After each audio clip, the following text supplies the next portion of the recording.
I got a call from the White House saying, how dare you? Ironic that the party that calls itself tolerance is so intolerant. People need to make some sort of decision. It's getting harder and harder to keep your head in the sand. We have about half of people graduating from high school functionally illiterate. It says a lot about the twisted priorities and our government. How do we fix this? By firing those who are abusing their power. And if they are allowed to remain in power, my deep fear is that the country that I love and am willing to die for will be lost.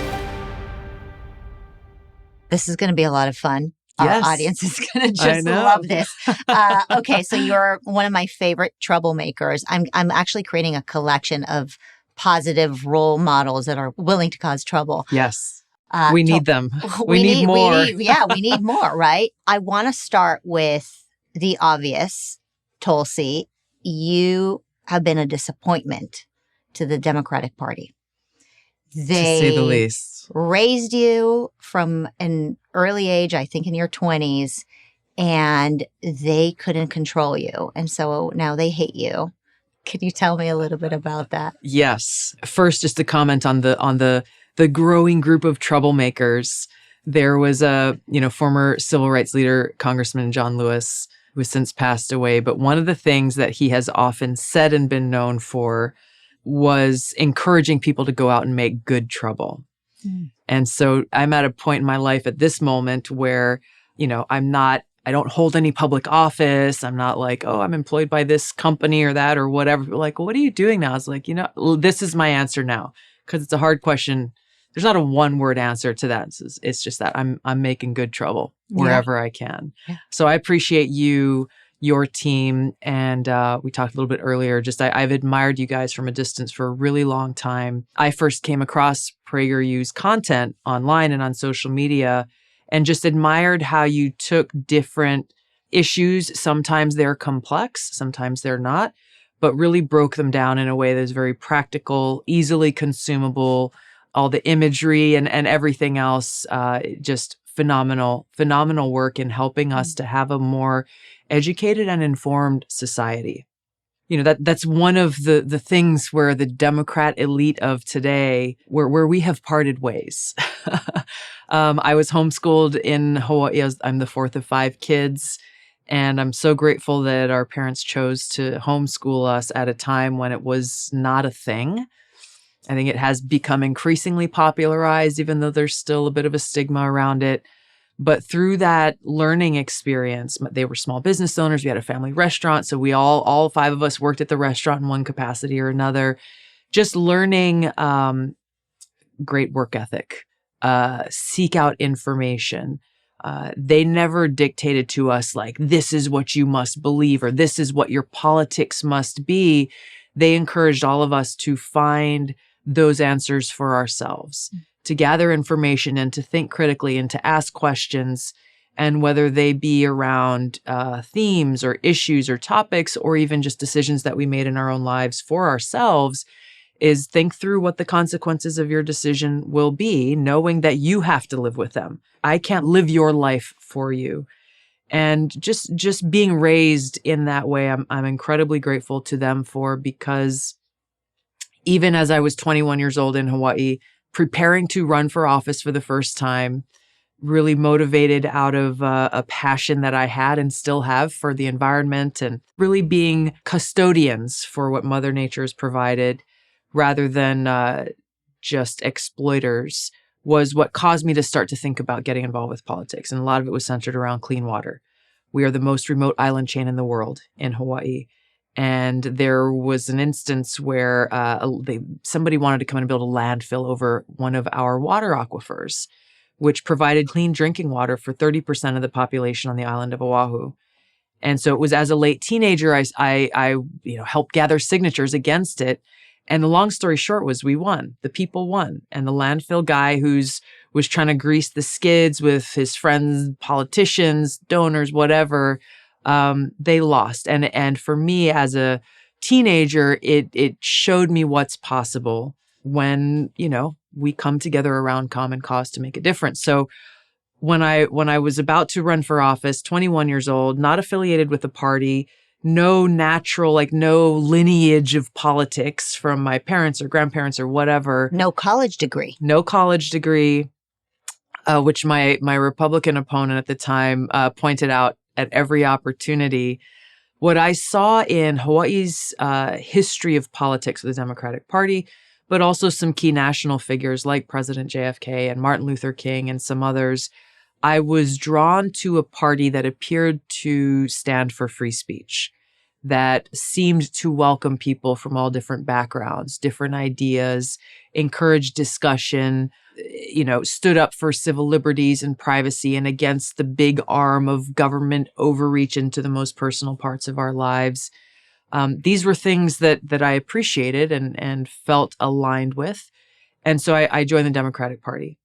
In no race that I've run at state level, county, or in Congress, I've never been that candidate that the party has sought out and said, well, we want you to run for office. I was always the unlikely person to win in any of those races. I'm surprised because you kind of fit the victim bingo. Well, and that's what was surprised me, right? It never, ever, ever occurred to me before until I won my primary in the race for Congress. And in Hawaii, it's a strong Democratic state. You win the Democratic primary, you have essentially won.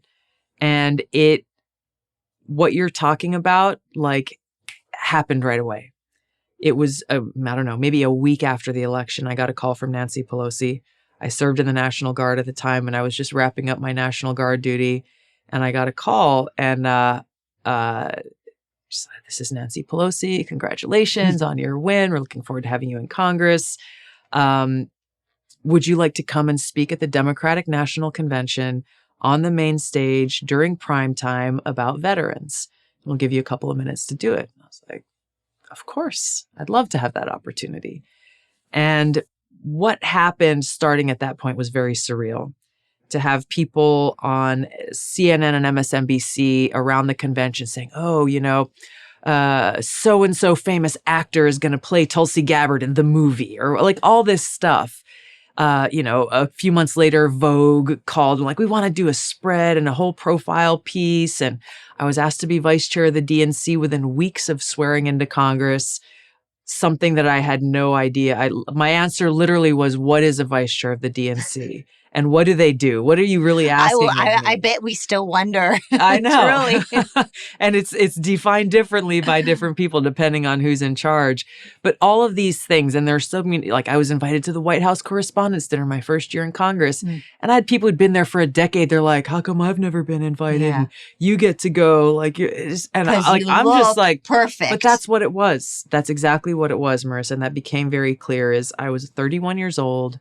A quote unquote woman of color, female veteran, first of two female combat veterans ever elected to Congress. And all of these things very much fit the mold and the talking point of identity politics. I didn't fully see it at the time, but in hindsight, now I know it was all right, we're going to dangle all the trinkets in front of her and show her what this world could look like if she wants to be a part of the team. Right. I call it the diamond cage. Exactly. It didn't last long. It was that summer of August of 2013, my first year in Congress. I was a member of the Foreign Affairs Committee and the Homeland Security Committee at the time. I would later, that following year, move to the Armed Services Committee. But President Obama came and said he would come to Congress to ask for authorization to go to war in Syria. This decision that he said he would come to Congress for was exactly why I ran for Congress. I had come from 2 deployments to the Middle East that changed my life completely. I had deployed with the Hawaii Army National Guard, volunteered to deploy on both of those fronts, left my seat in the state legislature to do so. I served in a medical unit in Iraq during that first deployment, where every single day I was confronted with the high human cost of war, both in lives lost, but also in both visible and invisible wounds. I was confronted with the war profiteering that drives so many of these wars that are supported by the elite in both parties. I came back from that deployment completely changed and knowing that I could not go back to the life that I'd left behind. But those experiences are what drove me to run for Congress. So when President Obama made that announcement, I immediately started to dig into why. What does he want to do? Asking the basic questions that all politicians should ask when faced with the question of war or peace. What is our objective? What are you seeking to accomplish? How will you know when you've quote unquote won? What's the exit strategy?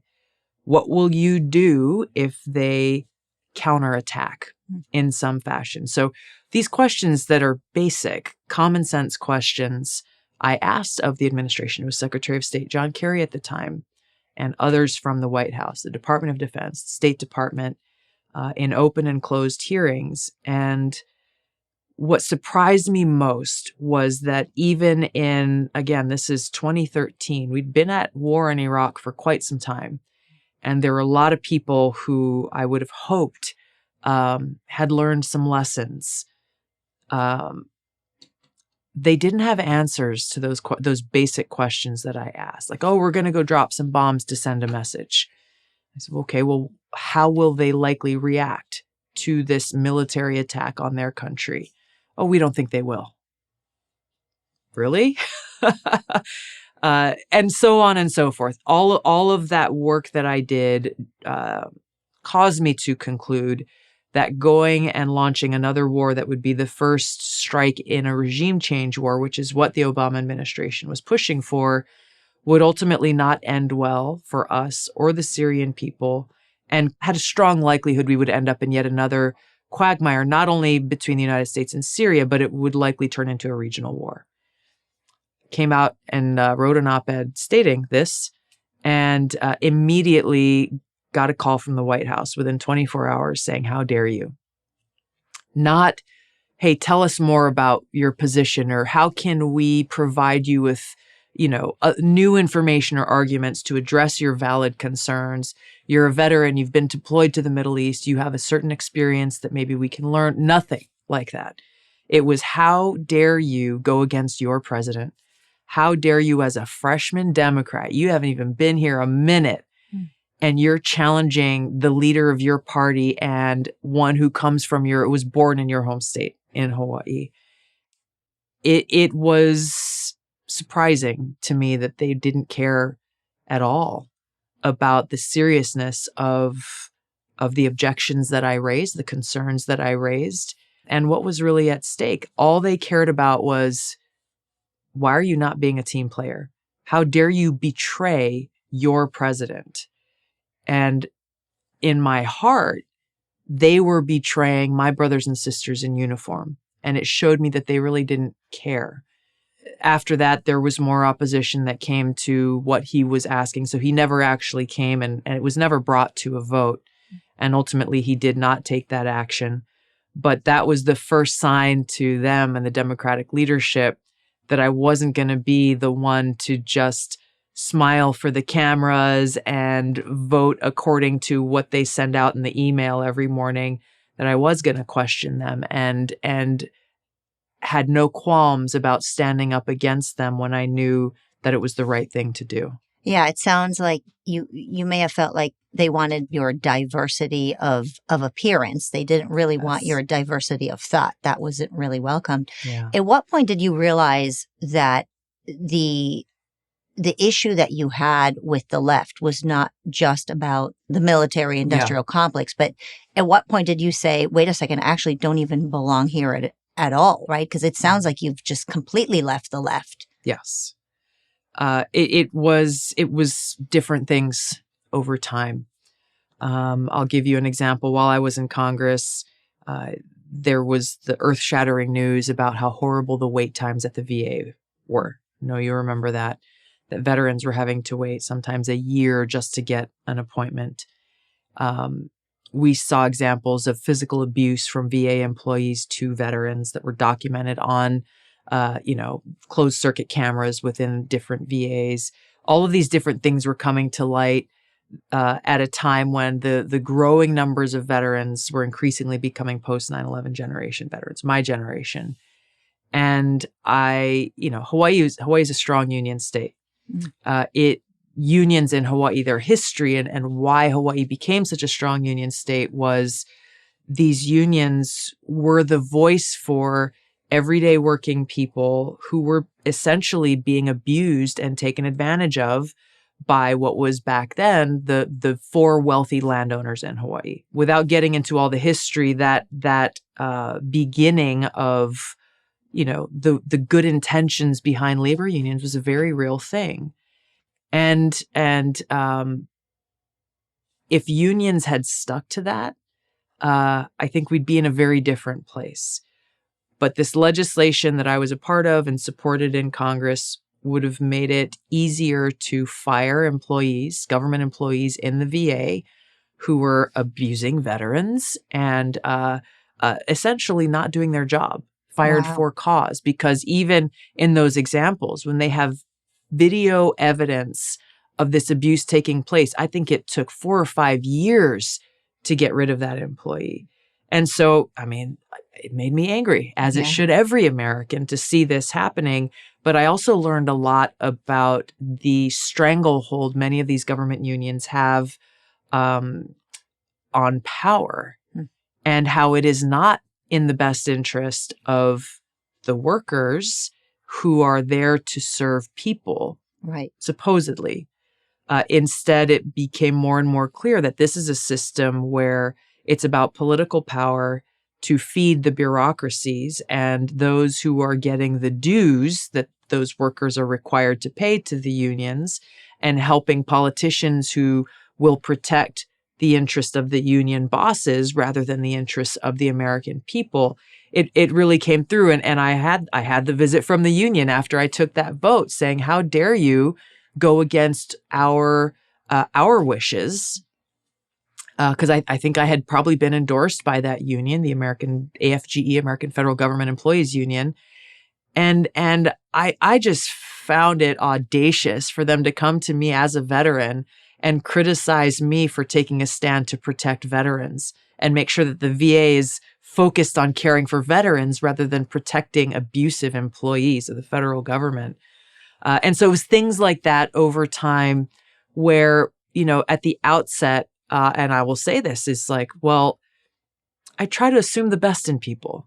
I try to find the good in people and say, well, even with good intentions, maybe there's ways to improve it. But the more I learned, and the more I think people across the country are learning, is that those intentions aren't good. It's about power and not the people. It's not like, oh, oops, we meant it to do something good. No, it's not oops. It's about power. Mm-hmm. And that's what is so dangerous. And the seriousness with what we're facing now, specifically 2024, this election, I go into this in great detail in my book about what is at risk. This is not a Democrat versus Republican thing. My book obviously talks about why I left the Democratic Party.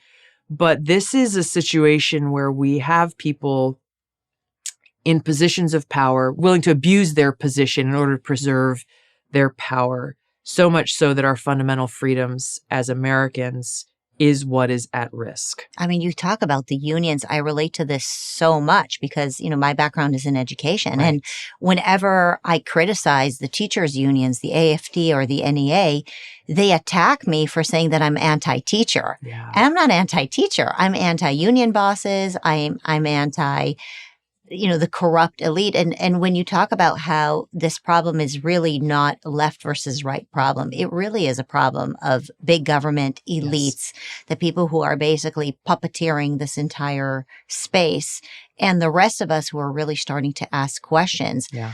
I think when I say the rest of us are starting to ask questions, the first thing that the left really does or the media does is to try to label us as a white nationalist, like whatever names they've called you, they probably called me and vice versa. They've called me all those things all too. the troublemakers. Like now we just own it, right? All the troublemakers, we're right-wing extremists, which the truth is we're not. We're asking the questions that we're not allowed to ask. Yeah.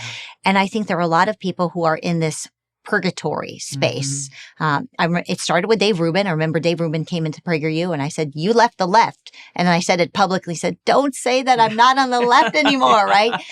And you talk about Joe Rogan, and there are so many, Elon Musk. I mean, because you dare to ask, because you are a troublemaker, they label you as a right winger. Yeah. But it's really not about that. It's really about seeking truth and understanding that these so-called experts or unions or people who are supposedly helping us are actually really hurting us. Yeah. At what point did you say to yourself, I'm done with the labels? Are you done with the labels? What are you? I am so done with the labels. Are you politically homeless? Like what do people like you do? I've always had a problem with labels. And I've had like professional political consultants tell me, even back when I ran for president in 2020, they're like, who are your people? Because you don't fit in with this group and this label. You don't fit in with that group and that label. And like, this is a bad political plan, Tulsi. Like, what you're doing is not going to work out well for you. But because I've always been an independent-minded person. I had a lot of Republican friends of mine, some in Congress, saying, awesome, now you can come join our party and Here join we our are team. with arms wide open. Right, exactly. And I had some pretty deep conversations with some of them, just asking them, well, tell me, what is the Republican Party today? Because I can see some very big differences between, a Liz Cheney and a Matt Gaetz, or a Nikki Haley versus a Donald Trump. I think it's good and it's healthy that there is actually space in the Republican Party of today for different views and pretty vigorous debate. Whereas today's Democratic Party, there is none. There is none. We were talking a little bit as we were getting ready about, the Bernie Sanders, who's now very much, if not in name, in actuality, a part of the Democratic Party, and others people who I worked with who were traditionally civil liberties advocates, people who were advocates for peace, people who said, no, we should be challenging leaders who are trying to get us into more needless war. They have largely fallen silent. And this is not a new phenomena. We saw this with President Obama under his administration, that a lot of us who supported him because of those positions he took against the Patriot Act, those positions that he took against more needless wars of choice that are counterproductive to our interests, and then saw how with the Espionage Act, for example, he became the president who charged and prosecuted more people under the Espionage Act than all presidents before him combined.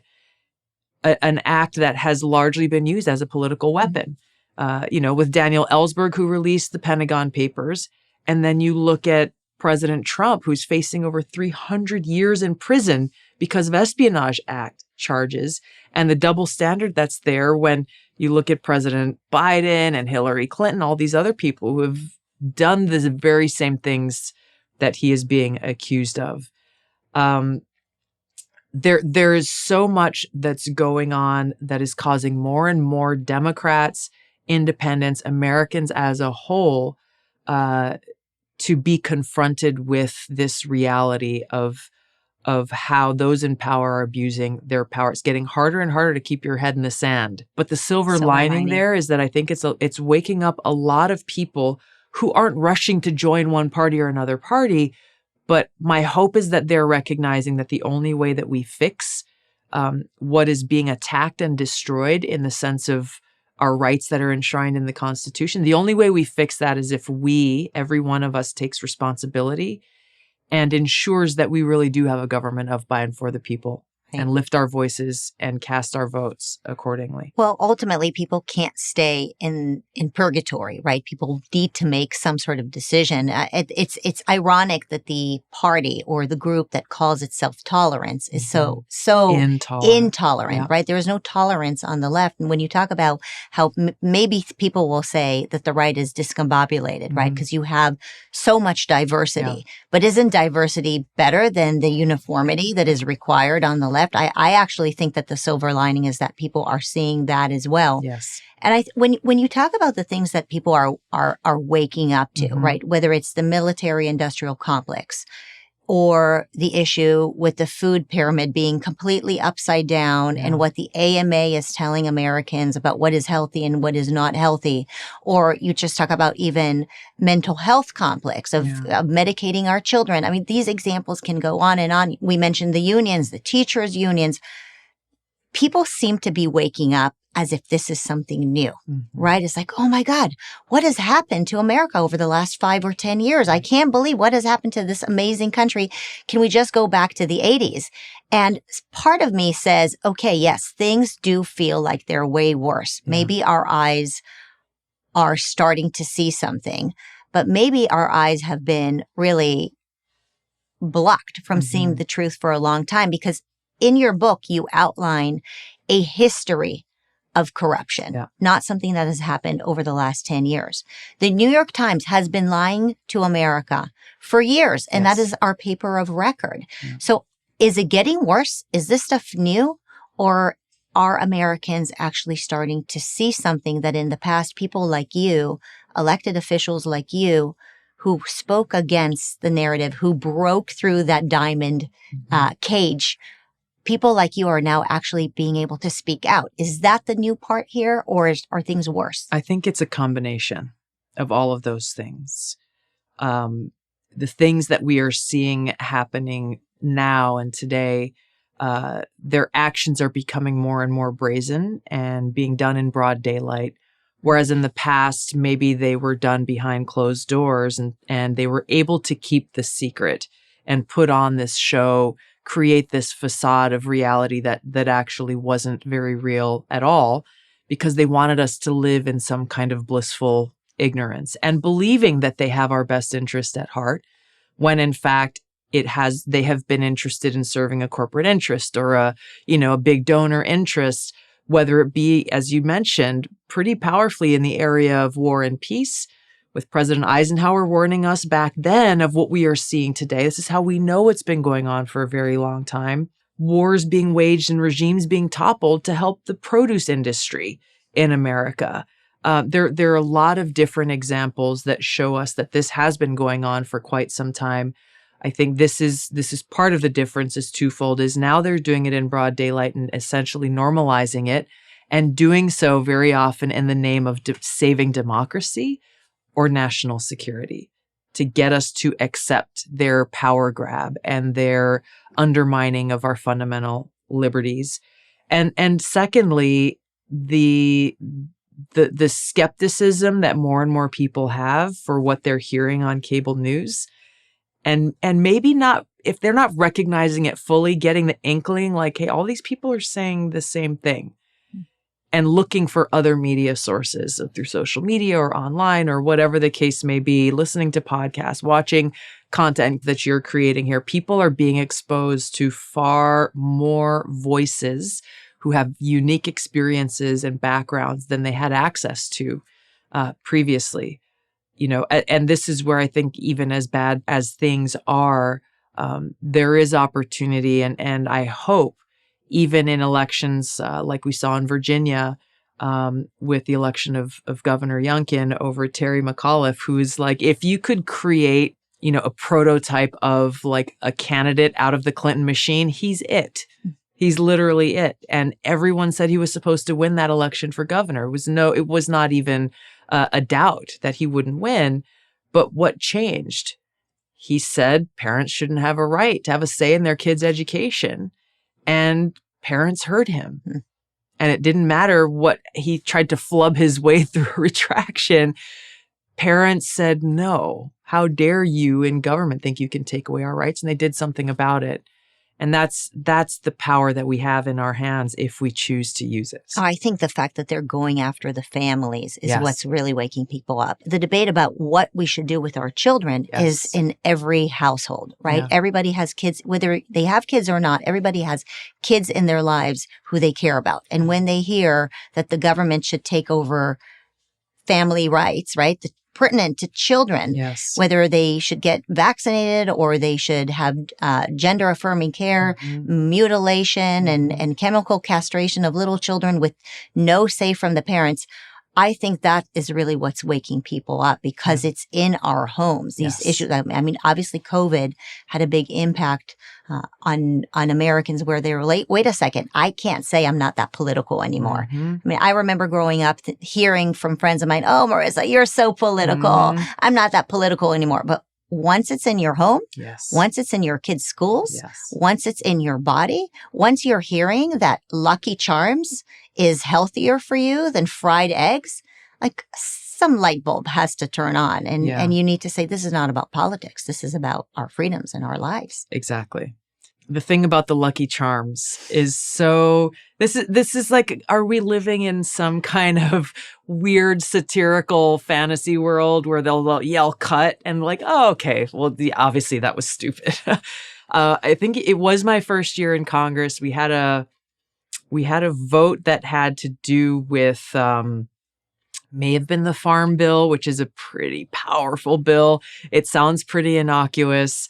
But you want to talk about big government subsidies.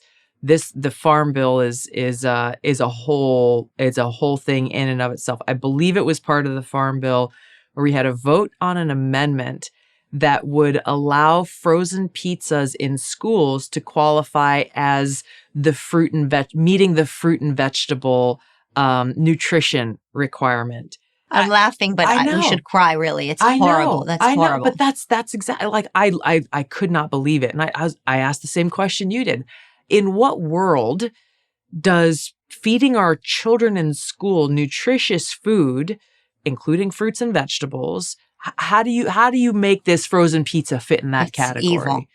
And how does this happen? Well, there are some pretty massive corporations who make a lot of money off of these mass sales of frozen pizzas in schools. And hey, kids like eating pizza and they might not want to eat, I don't know, tomato soup or something like that, but that's one example of many of powerful corporate interests taking precedence over the well-being of kids and government advantaging these corporations over people. Individual choice and liberty. Like, hey, if you're a parent, you raise your kids, you feed your kids, you got to make these choices for yourselves. I think the most important thing is helping to inform and educate people about nutrition and health and exercise so that we have a system in our country that promotes health and well-being instead of sickness and drugs. There's so much money. Big Pharma is such a massive, massive force of power that I think a lot of people started to take notice of because of COVID and these vaccines being shoved in their faces and mandated. Big Pharma spends more on TV ads than they do on their lobbyists in Washington, D.C., which I was shocked to hear because they spend a lot of money on those lobbyists and they're everywhere there. But the fact that we are one of very few countries in the world that allows that advertisement which is essentially their public information influence campaign to keep people medicated rather than actually encourage healthy people. It says a lot about the twisted priorities of, again, our government and how easily our politicians are bought and sold. My reaction to what you're describing is you're there, you're in government. Yeah. These people still live in America. They're raising kids in America. Mm-hmm. Their kids, God willing, are going to grow up and marry other kids in America, right? Do they hate America that much? Mm-hmm. Do they really love their positions that much that they're not willing to fight for what is right? I mean, are you such a unicorn? And I know there are a few people like you. But how come our elected officials, the ones that we are electing, why aren't they going in there and just blasting through and doing the right thing? Like, how deep and corrupt is this environment? How do we fix this? We fix it by exercising the freedoms they're trying to take away, by holding leaders accountable, and firing those who are abusing their power and putting their own selfish interests ahead of the interests of the people, period. So that I think that's important to state because it's easy to feel hopeless and powerless in this environment and like our voices and our votes don't matter. But we have to go back to the system of governance that our founders put in place for us. That is the answer. The problems that we are seeing stem from the fact that we've allowed these people to stay in power as long as they have and abuse it right in front of our faces. We have to take action to fix this. Yes, there are sadly some who will say in private and even some in public that they do hate America, that America is a terrible country to live in. That I had a conversation with someone yesterday about this, that we were founded by racists who created this systemically racist society. Yet they live here and they reap the benefits of living in a capitalist free society. But they don't want to allow that freedom to everybody who lives here. In an increasing way, they only believe in the freedom of those they agree with, or the freedom who live the lives in the way that they approve of, make the choices that they think are acceptable, and don't want to allow the freedom for those who say things that they don't like or who make choices that they believe are wrong. And it reveals how afraid they are of an actual free society.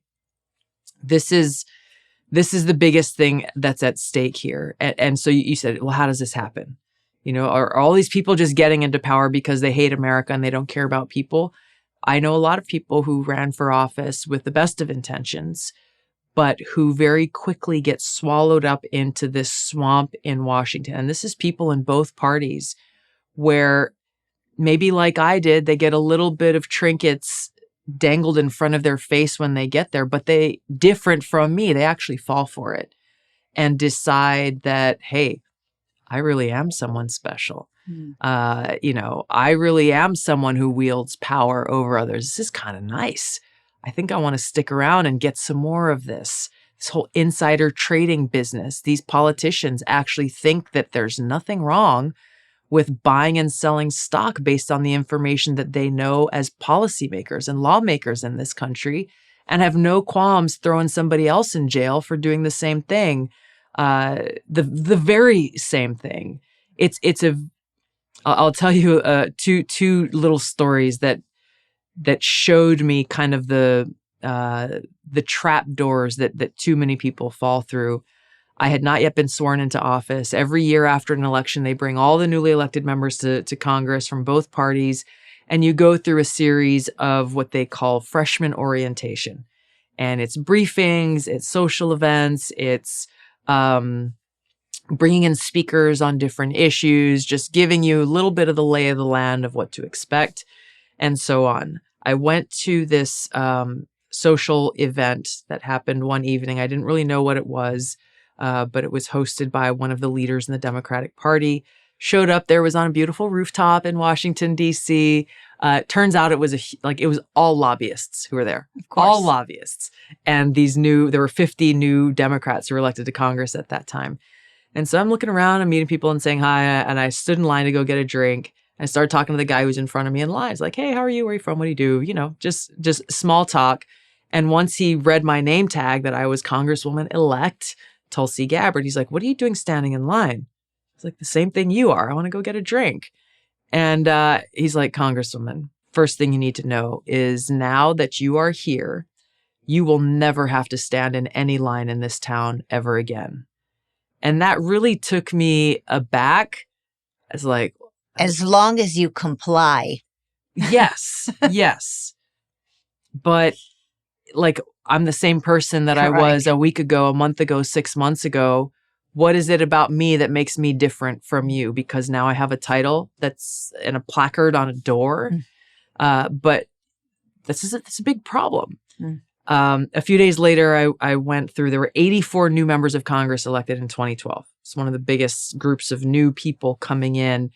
And I had to go to some conference room in the basement of one of the Capitol, meeting rooms. And I'm still finding my way through. So I asked this woman who's a Capitol police officer. I came in the door. I was like, hey, I'm trying to go to this room. Can you please point me in the right direction? Because I don't know. I don't know how to find it. And she said, I'm walking that way. Let's just walk together. I'll show you where it is. Like, awesome. Thank you. So we started talking. And I told her, I said, you guys, Capitol Police, who man all of the entrances to the Capitol, you guys must be really irritated and frustrated to have so many of us new members here lost and just trying to find our way. She said, no, we don't mind you guys. We actually like you guys because you're still nice to us. So what do you mean? And she said, mark my words. And I'm so glad she was honest and straight with me. She said, mark my words, in 6 months, maybe a third of you will still say hello to us when you walk in the door. Power corrupts. Yes. Quickly. So very quickly. At a basic human level, where you have Capitol Police officers who choose to put their lives on the line to keep members of Congress safe, and you don't have the human decency to say hello when you walk in the door. How are you? A few years later, and in the building where I worked, where my office was, I made friends with the Capitol Police officers who work, because it's, you end up seeing the same people every day. And so it was one evening at the end of the day, I was there at the door and I was talking to them, and I brought them some chocolate macadamia nuts from Hawaii and just kind of like shooting the breeze, hanging out. And they saw someone approaching the door, like heading in from the outside. And they're like, hey, watch this. Stand here right behind the corner and watch this. And so I did. I stood there and I watched, and it was a senior member of Congress walking in. They were invisible to this person. And they told me, and they proved to me what this woman had told me a few years before. Like, we don't exist to these people. I just share these stories because it's a legitimate question that when you've got someone who's running for office and they're coming and having town hall meetings in your neighborhood and telling you about the things that they want to do for you and your kids and your community, they may be well-intentioned from the beginning. But this is where paying attention and being informed and accountability is so important, because in some cases, and I would say in too many cases, in both parties, they very quickly lose touch with reality because they live in this little bubble in Washington where people lay out a red carpet and treat them as though they are special, rather than treating them as though they are people who've been charged with this incredible responsibility to represent the interests of those who elected them in the first place. The first thing I said to you when I saw you was courage and discernment. Mm-hmm.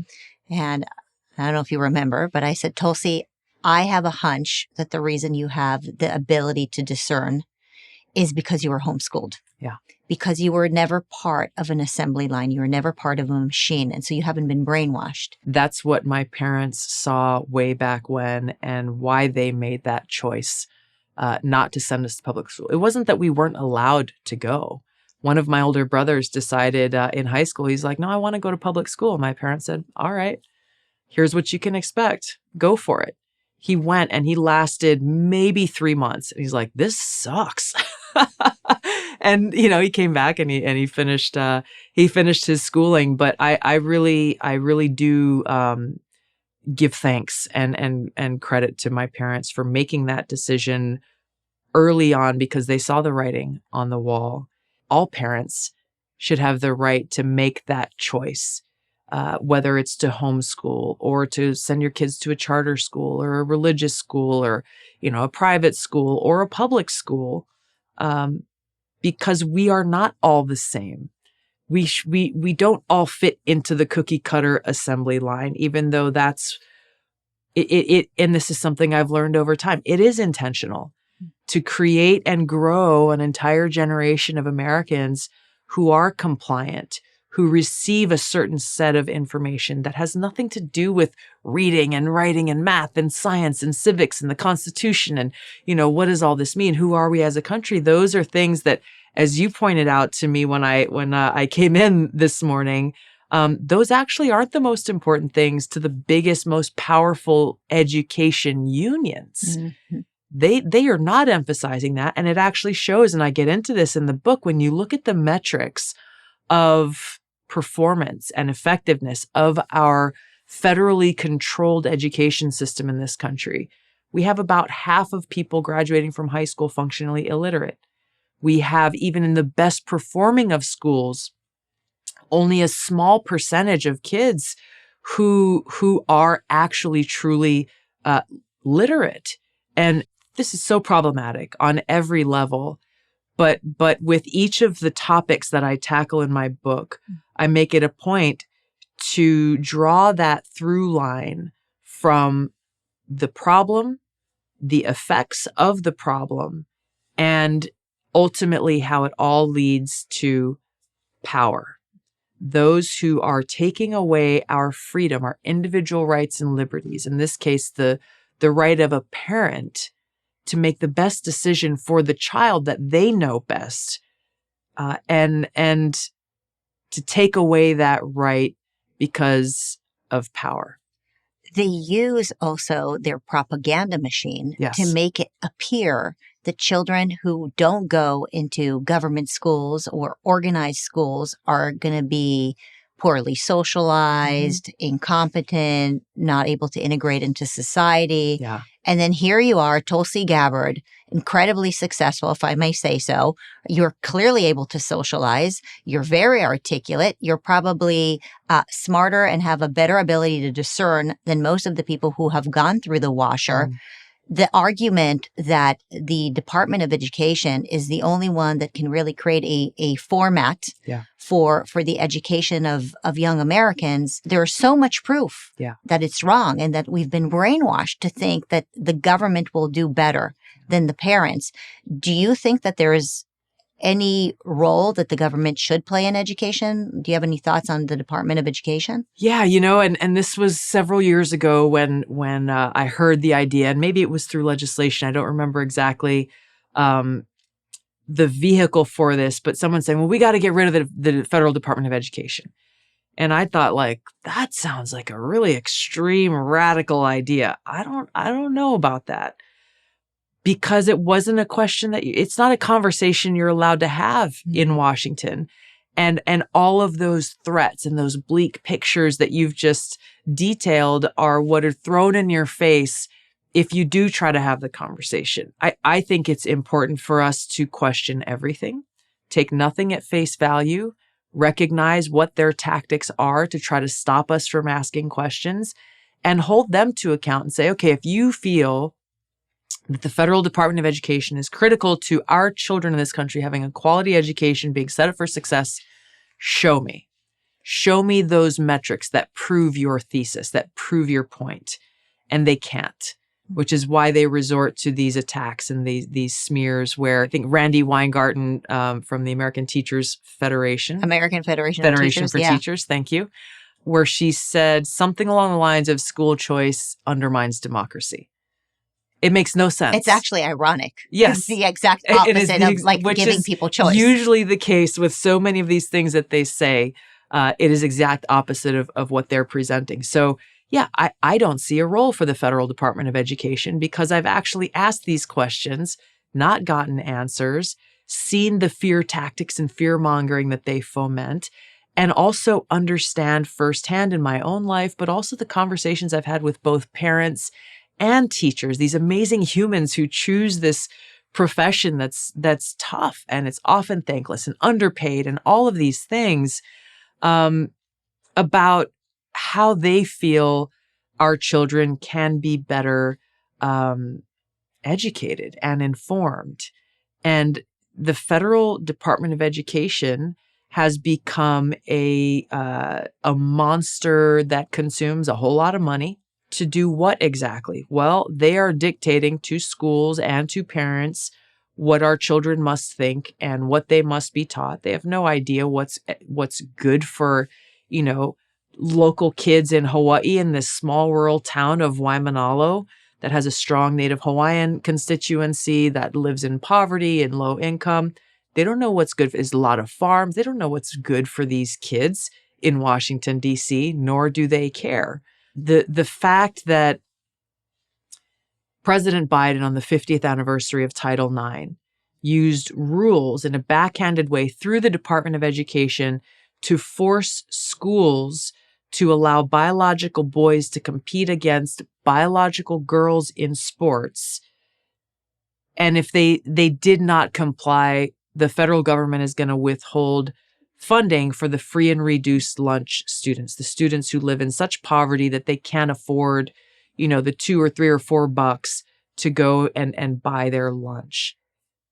That to me is one example of many of the cravenness, the cold-heartedness, and truly the lack of care that these people have, that they're going to say, no, we're going to force hungry kids to stay hungry unless you comply with this woke trans agenda we are forcing down your throat. This is really what I hope to accomplish and why I wrote this book, because there are a lot of Americans who are dissatisfied with our politics as a whole, and understandably so, are busy, raising their kids and working and trying to provide, and that they don't have time to dig into or know about a lot of these things that are happening and have been happening, certainly over these last several years, but even longer than that, to inform people to actually vote in their interests. Did you ever ask any of your colleagues when you were part of the Democratic Party why they were against school choice? I did. They send their kids to private schools. That Many is do. effectively school choice. They're making the choice because they can afford it. Exactly. What's their answer to that? The public rhetoric that they will spout matches the talking points from the unions. That you will, by allowing for school choice, you will take funding away from hardworking teachers in public schools and public schools with crumbling infrastructure. You will take that money away from kids who have no other option than to go to public school. So you will effectively harm these kids and their education and their opportunity for success if you allow parents the right to choose and divert that funding perhaps to a religious school, perhaps to a private school or a charter school. In Hawaii, there's been, which is again a strong union state, a strong education union, extremely influential across the state, but they found a back door in creating Native Hawaiian charter schools. And a lot of parents have chosen that route, both those who are Native Hawaiian and those who are not, because they saw the opportunity as parents to have a lot of input with their local school about the curriculum, about what classes were being taught, and like, hey, we've got someone who's a great carpenter, let's bring them in and have woodworking classes, or, farmers. There's just so much more opportunity to provide kids with a true education and true learning, and not just, and this was even problems we saw with No Child Left Behind under President Bush, the federal government dictating to teachers, forcing them, essentially, you will teach to the test or your school will lose funding. Yeah. The private bullying that goes on from these massive so-called education unions is real. And that's where, even as it's somewhere between 70 to 80% of parents, Democrats, Republicans, Independents, Black, Hispanic, white, Asian, across the board, strongly support school choice. So you would think that even a politician who doesn't care about it would look at those numbers and be like, of course we should support this if you want to be popular. Right. So many still either refuse or are hesitant to do so because of the power, the political power wielded by these massive unions who unfortunately use teachers to get what they want. They do. How do we bottle up your power of discernment? Like, I want to bottle up and sell also your courage. But, discernment is so important these days because we are living in an era where there's so much information. Nobody knows where to get the news anymore and what to trust. Even with politicians, our visibility for our electorate is mostly through media. Yeah. And this idea that we would elect our official based on who mops the floor best at a debate, right? Like, that to me is not how I discern who my leader should be. And there are some great debaters out there who I like and I like to listen to, and it's very, very entertaining. Mm-hmm. But frankly, that's not how I think we should choose our electorate, right? There must be a better way for us to discern, to make decisions so that the people who are going to go and make these huge decisions for our country are actually the right fit. What's your advice on that? And do you have any thought? Do you have the same reaction that I do to the debates? I mean, I do. You've been there. I've been on the stage. Yeah. I have certain strong feelings about this. Yeah. Exactly for that reason. When I made the decision to run for president in 2020, I thought that, and looking back was very naive to think this, but I thought, this is a long shot, takes a lot of money, takes a lot of resources to be able to successfully run for president. And going up against a lot of entrenched politicians, they have a lot more of that than I ever will have. However, I thought I will have as fair a shot as any one of them to stand on that stage and make my case to the American people about the kind of change I want to bring about to the Democratic Party and to the country, both on domestic policy and foreign policy. I learned pretty quickly that was a naive thought for many reasons, but specific to the debates. In all of the debates that I participated in, I had between 6 to 8 total minutes of talking time. Whereas others with 10 people on the stage, maybe they had 20, 30, 40 minutes where the moderators would keep going back to them. Or as with your example, they were master debaters and they were just skilled in that art, which I was not. I came there with a lot to say, but didn't have very much of an opportunity to say it. And I saw how dysfunctional that platform really is. And I saw how people, I think that first debate, it was probably 27 or 28 million people watched it. And with every successive debate, it dropped off radically to the point where it got to single digit millions who took the time to tune in. And it said everything I needed to know. Because it's the way I feel watching a lot of these debates is like, I'll watch it for a couple of minutes. It's like entertainment. It's like gladiators, going at each other. But frankly, it tells you watching nothing a about UFC the human. fight is much more entertaining. Oh yeah, I love than them. that. I love them. Right? At least they're actually trained to do that, and it's what we want them to do. Yeah. With politicians, the electorate, we want them to be good. Yeah. We want them to be good. Yes. Our debates, what's going to help us discern whether people are good? How do we discern who is good for America? I think the very first thing is realizing that the debates are political theater. They benefit the political parties, perhaps the politicians on the stage in one way or another, but really they benefit the news organizations or the shows or the networks that use those platforms. Or the pharmaceuticals that are advertising on those shows. They create political theater to draw people in, to get more viewers to watch those ads, which was ironic to see like all these Pfizer ads coming up. And yet, oh no, we're not going to debate vaccines or anything else.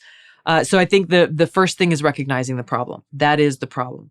When you recognize that, then it is knowing, okay, I got to find my information from some other source.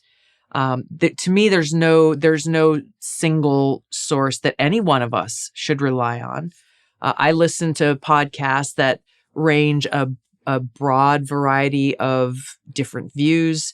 I listen to podcasts that have some folks on there that I don't necessarily agree with.